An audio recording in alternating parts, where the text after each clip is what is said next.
नौकरी कर रहा था। तो अब मेरे लिए तो जीवन का सबसे, मेरे तो जन्म जन्मांतर के साथ पूरे, तो मेरे को तो मालूम ही नहीं कि मैं कितने बड़े सौभाग्य का सूर्य मेरे जीवन में उगा था। इसकी तो मेरे कोई उस समय में इतना जानता भी नहीं था, इतना समझता भी नहीं था।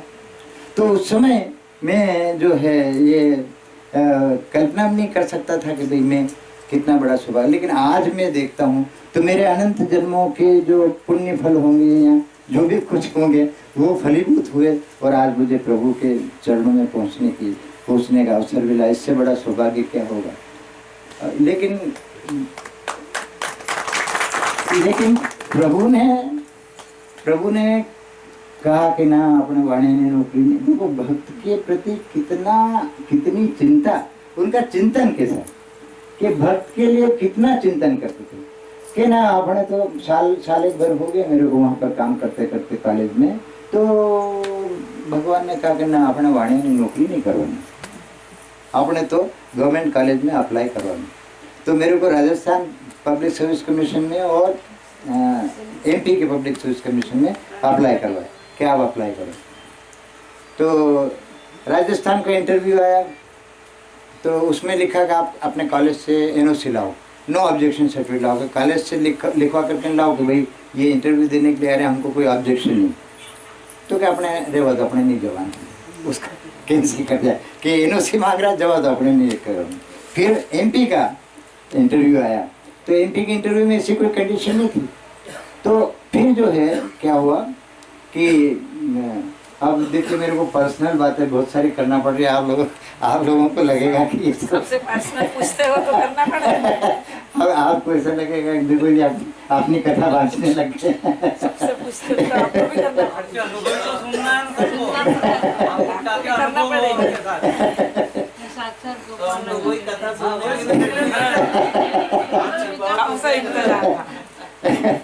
अब ये तो कोटेश्वर धाम चैतन्य धाम में बैठे हैं तो बातें निकलती चली जाती है। अध्याय पूरे करने पड़ेंगे। हाँ क्या हुआ बोलो। दिए तो चालू रखूं। तो आपने वाणी नौकरी नहीं करवानी, ऐसा करके फिर हमको MP में अप्लाई करवा दिया। इंटरव्यू आ गया। इंटरव्यू आने के बाद में फिर जो है मैं गया इंटरव्यू देने के लिए इंदौर। तो इंदौर इंटरव्यू देने के लिए गया तो मेरे साथ क्या घटना हुई कि मैं रतलाम में मेरे एक दोस्त है,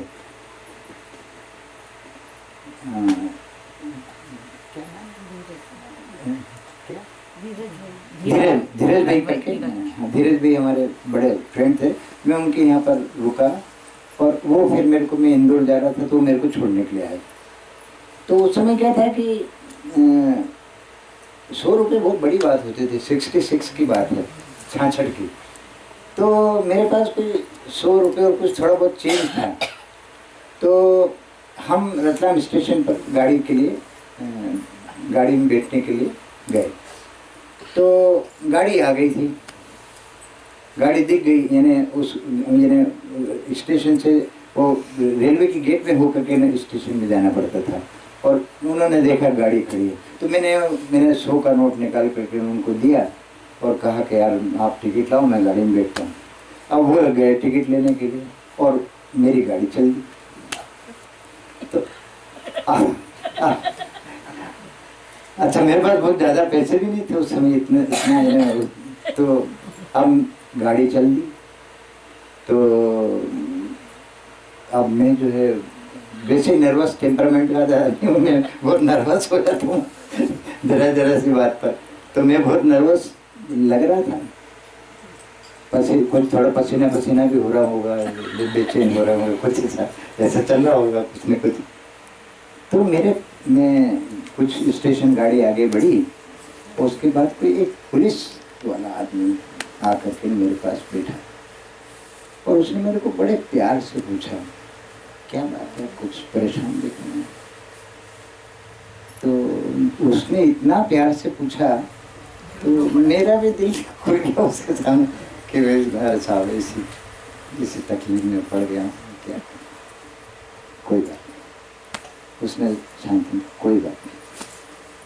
वो और उनके आ जाने से मेरे को थोड़ी हिम्मत आ गई कि यार चलो ठीक है, कोई ना कोई तो अपने साथ में खड़ा रहने वाला आया। तो वो हम इंदौर स्टेशन पर उतरे तो RMS यानी रेलवे स्टेशन के पास में लगा हुआ रेलवे मेल सर्विस होता है।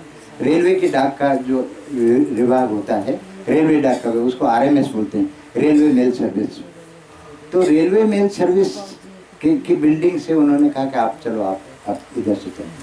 तो रेलवे मेल सर्विस की बिल्डिंग में से उन्होंने मेरे को निकाला और कहा कि वो देखिए वहाँ पर सामने टांगे हैं, वहाँ से आप बैठ करके और आप चले जाए।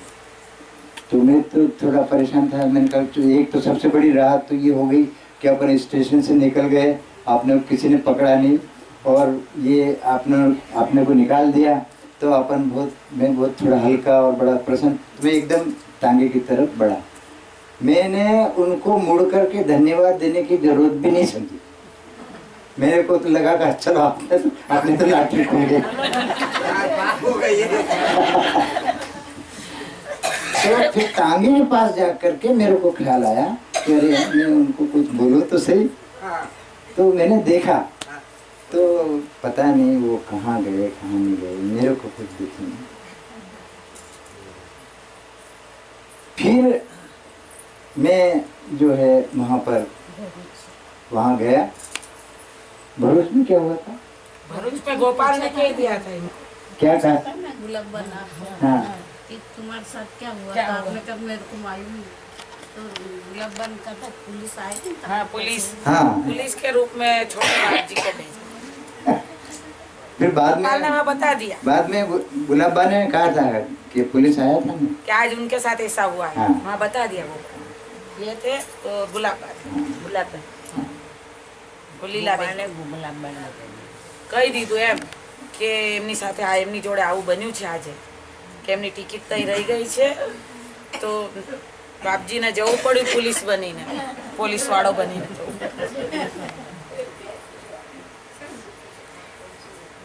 फिर साहब हमने जो है लॉज में जाकर के ठहरे, थोड़ा बहुत पैसे थे वो डिपॉजिट करके लॉज में ठहर गए। दूसरे दिन इंटरव्यू दिया। इंटरव्यू में भी जो है यानी उस दिन कुछ भगवान की ऐसी कृपा बरस रही थी कि मैंने 99% क्वेश्चंस के जवाब सही दिए। जो मेरे को आते थे वही पूछे, तो मैं सही तो जो आते थे वही पूछ रहे थे, मैं तो बताते गए। तो उसके बाद फिर मैं इंदौर में, मेरा एक दोस्त थे रमेश त्रिवेदी साहब, कॉलेज में वो भी प्रोफेसर है, उनके घर गया, उनसे पैसे उधार लिए और पैसे उधार लेकर वापस भरूच पहुंचे। अब भरूच पहुंचने में, अब ये थोड़ी लंबी चौड़ी कथा है, थोड़ा सा शॉर्ट में बताऊँ आपको। तो फिर हम जो है पहुंचे, तो मैंने मनी ऑर्डर से पैसे वापस लौटा दिया हमारे फ्रेंड को। उन्होंने जो पैसे मेरे को उधार दिए थे वो मैंने मनी ऑर्डर कर दिया। और फिर महीने भर बाद में, ये सितंबर में हुआ था, तो अक्टूबर में मेरे फ्रेंड का लेटर आया कि आपका सिलेक्शन हो गया। तो मैं बड़ी खुशी, मैंने कहा अक्टूबर में अपना सिलेक्शन हो गया है, तो अब ये कि भी अपने को जाना पड़ेगा यहाँ से। अब कई हमारे भक्त लोग थे इस बात से बहुत नाराज थे, खास करके लीमखेड़ा वाले रणछोड़ भाई बहुत नाराज थे कि શું વાત કરો છો, સરકારી નોકરી જવાનો ને ભગવાનનો દરબાર છોડીને જવાતો હશે, તમે એવી વાત કરો છો। मैंने कहा भगवान की आज्ञा मैं क्या करूं। मेरे मन में भी लालच कि मैं सरकारी नौकरी लगे। उस समय अपने को कोई इतनी, अब रणछोड़ भाई कहाँ और हम कहाँ। रणछोड़ भाई हिमालय पर्वत, तो हम तो एक कंकर जैसे थे उस समय, तो हमको क्या आइडिया। तो हमने कहा कि सरकारी, भगवान की आज्ञा, सरकारी नौकरी लगी। रणछोड़ भाई लीमखेड़ा वाले जिनको सब पत्र, पत्र लिखते थे, जिसमें आप તમે ક્યારે આવો છો, તમારી રાહ જોઉં છું, पत्र से। तो ये हुआ। फिर क्या हुआ था कि अब मैंने सोचा कि सिलेक्शन हो गया है, तो अक्टूबर एंड तक जो है अपॉइंटमेंट आना चाहिए। तो अपॉइंटमेंट आए, नवंबर महीना निकल गया, पूरा दिसंबर महीना आ गया, अपॉइंटमेंट ही नहीं आया। अब आप देखिए कि साहब हम कॉलेज में सोशल गैदरिंग हो रहा था हमारा, वहाँ पर भरूच में जैनपुरी आर्ट्स एंड साइंस कॉलेज में। तो मेरे साथ में जो प्रोफेसर थे, बहुत सीनियर प्रोफेसर थे, उन्होंने भी वो भी रतलाम के थे, हिम्मत सिंह जी सिसोदिया साहब, उन्होंने भी इंटरव्यू दिया था। पर मेरे को गोपाल ने कहा था कि अपने कोई ने કહેવાનું નથી कि अपने इंटरव्यू दीधું છે कि नहीं दीधું, अपने बात જ नहीं करवानी। तो उनको नहीं मालूम कि मैंने इंटरव्यू दिया है और पीएचसी में गया हूँ, उनको नहीं मालूम। गोपाल ने मना कर, गोपाल ने मना किया मतलब मना, तो हमने तो किसी से बात ही नहीं की। तो एक संयोग, तो जो सोशल गैदरिंग चल रहा था, तो सोशल गैदरिंग में संयोग के ऊपर के कभी कभी कैसे संयोग बनते हैं कि ऐसा अपन किसी का नाम लेते हैं ना वो आ जाता है ना, ये होता है ना, ऐसा संयोग पर बातचीत चल रही थी। तो उन्होंने कहा हाँ यार शर्मा जी, मैं आपको एक संयोग की ऐसी बात बताता हूँ कि मैंने अभी जो है वो अपॉइंटमेंट लिस्ट देखी, उसमें बिल्कुल निर्मल प्रसाद शर्मा नाम लिखा हो, देखा। ये बात करी उन्होंने, तो मैं तो कुछ बोला नहीं, मैं सीधा गोपाल के पास आया कि गोपाल ये वो खेचे तो કે તમે તમારા હેડ ઓફ ધ ડિપાર્ટમેન્ટને લેટર લખો, registered head of the department जो तुम्हारे रतलाम कॉलेज में था ना, एमने लेटर लिखो रजिस्टर्ड। तो मैंने रजिस्टर्ड लेटर हमारे आर्यन शर्मा साहब को लिखा कि साहब मैंने ऐसा सुना है कि मेरा अपॉइंटमेंट हुआ है कुछ, लेकिन कोई लेटर नहीं आया। तो उन्होंने जवाब दिया और जवाब आ गया भाई आपका अपॉइंटमेंट हुआ था, आपको 27 नवंबर तक आपको हाजिर होना था। ये तो दिसंबर महीना है, यानी 1 महीना ऊपर हो गया है, दिसंबर महीना भी निकल गया, 1-1.5 महीना निकल गया है। तो अब क्या स्थिति बनती क्या नहीं, लेकिन आप एक बार भोपाल जाकर के ट्राई करो। तो गोपाल ध्यान यानी देव रूम से ध्यान करके बाहर पधारे और वहाँ आराम कुर्सी पर, कोने में आराम कुर्सी रखी रहती थी, उस पर विराजते थे और दरवाजे में उनके चरण दिखते थे। तो उन वहाँ पर चरणों के पास में मैं जाकर के बैठ गया, शो करવું છે। तो मैंने कहा अपने छोटी बुद्धि से बहुत सारी तरकीब बताई कि ऐसा करे ऐसा करे।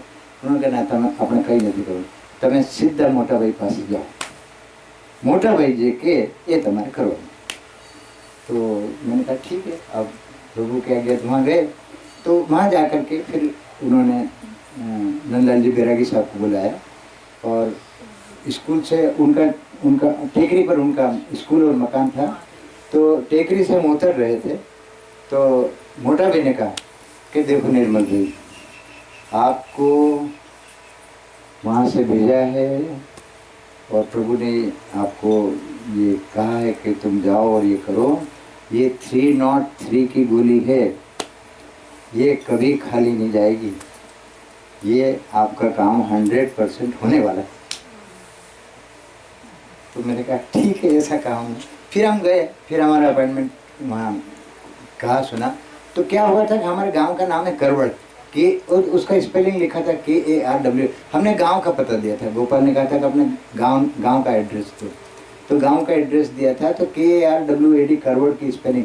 तो वो क्लर्क ने करवड़ को खारवाड़ पढ़ लिया, तो हमारे एड्रेस में खारवाड़ लिख करके और वो लेटर ड्रॉप हो गया और वो लेटर मिसकैरी हो गया, जाने कहाँ चला गया।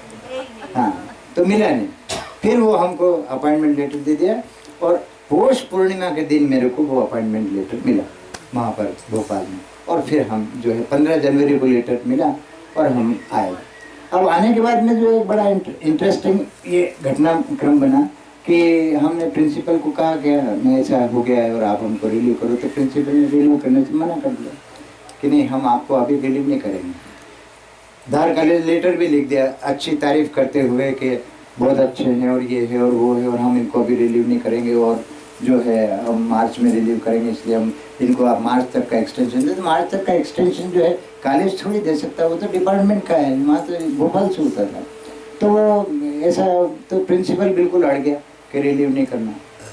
तो फिर गोपाल ने ST गांधी जो हम अपने मकान मालिक थे वहाँ के 60 भ्रगुपुर सोसाइटी के, उनको बुलाया कि गांधी सेठ अपने निर्मल भाईનો અપાર્ટમેન્ટ થઈ ગયો છે ને પ્રિન્સિપલ રિલીવ નથી કરતો ને એમને છોડતો નથી, શું કરવાનું? તારે માસી તમે કેમ ફિકર કરો છો? હા તારે બધાને લઈને તો લઈને જાઉં પ્રિન્સિપલ, કેવી દેસાઈ પ્રિન્સિપલ थी।